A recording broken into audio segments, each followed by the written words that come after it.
Gerald. J-E-R-R-O-L-D. Yeah, right. Right. Now, look, have the security crew do a complete survey, and then come up with the plans for the installation. And this is rush, incidentally. What? No, I won't be in headquarters today. If you need me, try at home. No, I don't know my exact schedule. If I'm not there, we'll just keep on trying until I pick up. Thank you.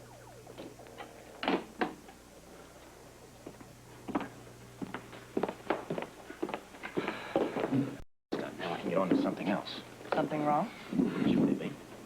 Well, you're not exactly in your best mood today. An apology might fix that. An apology from me, I suppose? I had that in mind, yes. Okay, why don't you stop playing games and tell me what's on your mind? I didn't appreciate you being coy with me the other night. I have never been coy in my life, and certainly not with you. All right, well, whatever you care to call it. Come in.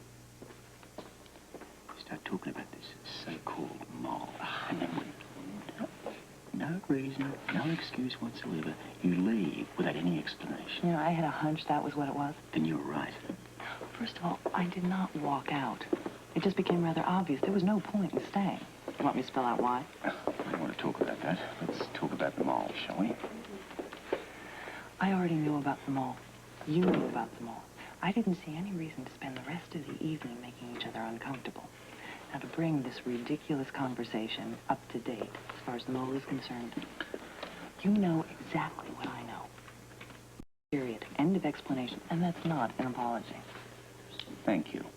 You're welcome. Now, on the subject of being up to date, I thought that you would be jumping for joy today. Banners, streamers, fireworks. Why? Because your wife's back. Oh, surely you're thrilled, aren't you? As a matter of fact, I am. Very. Oh, I can tell. Incidentally... What? You do know where I'm staying, don't you? Of course. Why would you ask? Well, I just want to make sure in case you change your mind. You are absolutely... Incorrigible? Bingo. Honey, all these years, and you don't know that's why you're intrigued to me. Among other reasons. I wish I never brought this subject up. All right, you are absolutely and utterly incorrigible. And you are intrigued. I have police work to do. Let's get out of here. Oh, by the way, I want you to remember one thing. What? If your wife gives you a hard time, you will call me.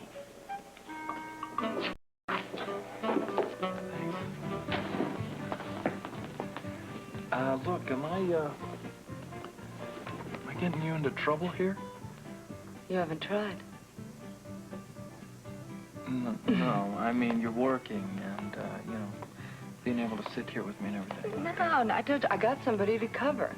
It's all right. Good. Okay, now it's your turn. For what? Same question. Am I getting you into trouble?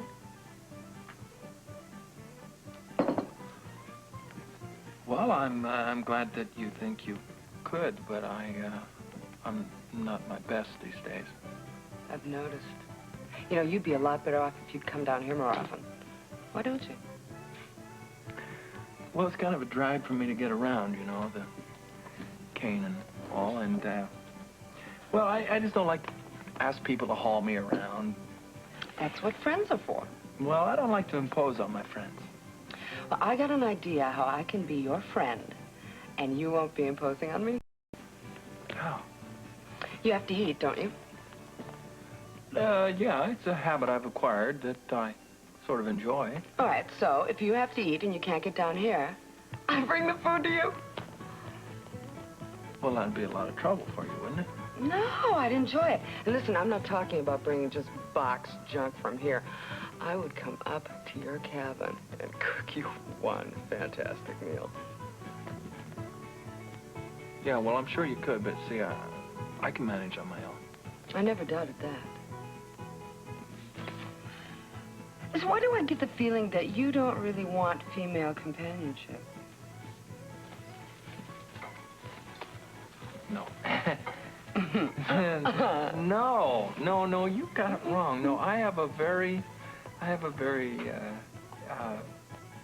specific reaction to female companionship. Like what? Like I like, you know, like I like it, you know, like. Why don't you take me up on my offer?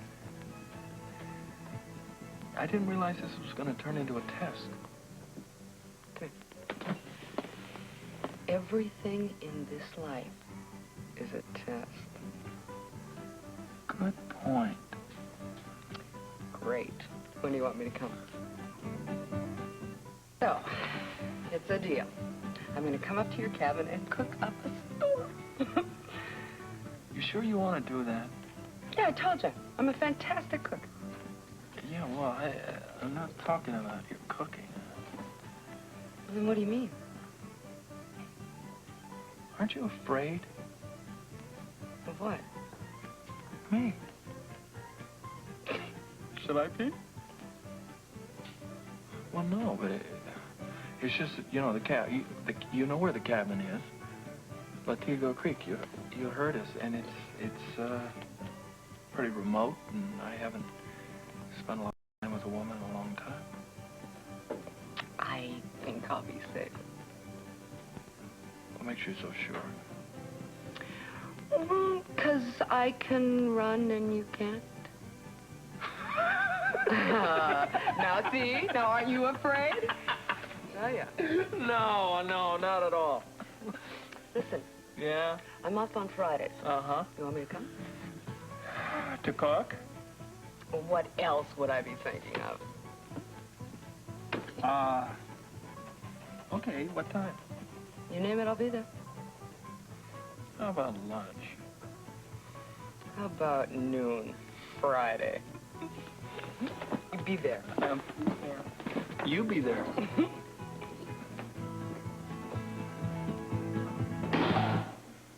Polly. Let me do this. No, I dropped them off. Look, will you hold still for a second?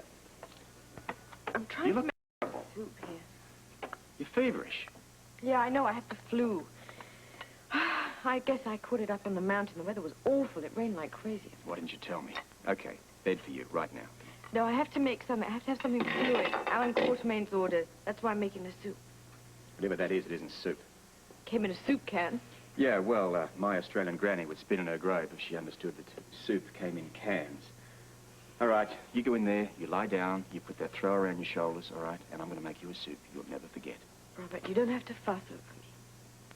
I want to. Now shut up and do as you're told. Didn't know you could be so bossy. I can when I care. Now, allow the master chef to plunge right in as of this very second. Go, come on, out, shoo. Yes, sir.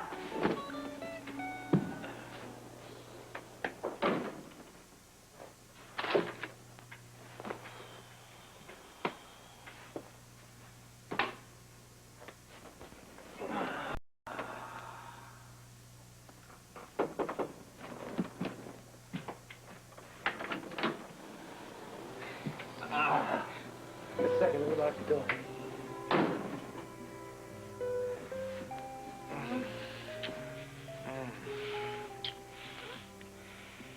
I've been thinking about you all day. Oh, no. I was going out of my mind. Me too. I gotta have you right now. Oh, I want you to.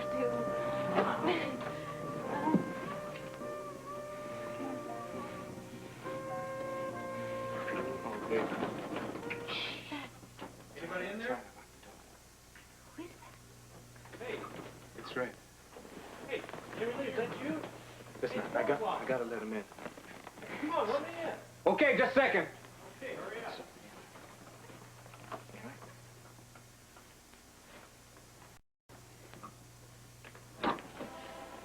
Hey, what took you so long? Well, I didn't know I locked the door. What are you doing here so late? Oh, the wife and I had a fight, a real Donnybrook, so I walked out. Oh, man, I'm sorry to hear that. She'll calm down in the morning. I'll just spend the night here and let her cool off. I'm sorry. I thought you were alone. No. Please don't apologize. We've concluded our business. Yeah, we were talking My about... wedding. I thought maybe you could procure a tent for me for the reception, but I was just told you're not in that business. No, we're not. No, but if I rent one, could you put it up in the garden area for me, maybe? I'm sorry, the tent man takes care of that, too. Oh, well, thank you very much. I'm sorry to have disturbed you after working hours. No trouble. Forgive me. I'm sure Jimmy Lee told you we'll do anything we can do to help. Yes, he did, and I'm very grateful. Thank you both very much again. It was such a silly mistake. I really should have realized that you're not in the tent rental business. You've been very patient with me. Sorry we couldn't do the job for you. Yes, so am I. Well, good night. Good night. Well, see you soon. Of course. Classy lady. What? Oh! Yeah. Shit. Not for me, thanks. Well, I think we're going to be talking about having another drink before breakfast if we don't eat soon. Grant, really, are you sure Celia planned on having dinner with us tonight? She didn't say she wouldn't be here. But it's all right if dinner's late, isn't it? After all, Edward and Lila haven't come downstairs yet. Well, actually, they're going to be having dinner on trays upstairs in the sitting room. Which Stella has already brought to them about 45 minutes ago, which is our customary hour to Look, eat. I really apologize about Celia. I'm sure she would have called if she'd changed her plans. There's nothing to apologize for. She's got a lot on her mind. Really? Like what, Ellen? What do you mean, like what? Like the wedding? Oh, Of course, she's a bride-to-be. She's a very, very busy woman. well, I didn't realize you were such an expert on these things. I'm not an expert. I'm just assuming I'm an expert. Of course. That's the door. Celia! Oh, I'm so sorry. Why didn't you just start dinner without me? Oh, no, my dear, don't be silly. We didn't mind waiting. After all, as Alan said, we know how complicated your life is these days. Complicated? Alan, whatever makes you think that? I didn't say your life was complicated. I said you're a busy woman. With what? Well, the wedding. Yes. Well, it's just one thing after another, but I think I have it under control. Oh, well, I'm sure you do. How was your day, darling? Busy. But that's the way I like it. I gave a lecture on the campus today, and then I stopped in to visit Gerald. Oh. I was going to invite him to dinner, but we were interrupted. Oh, and I treated a new patient at the hospital today. Interesting man. Somebody local? Well, no, he seems to be just a visitor. His last name is Brock. Did you admit him? There's nothing that serious, just a touch of tendonitis from racquetball. But the man, he has a certain, I don't even know how to describe it, a certain... I know how to describe it because I have that flair, too, and that's for dinner. I suggest we all go in and eat before Stella has a real fit. Okay? I am so sorry, all of you. You just can't imagine what kind of day I've had. Just be careful that you don't overdo it. No, I won't. Of course not. I thrive on it. But I must admit, it really is very nice to be here at home relaxing. Good.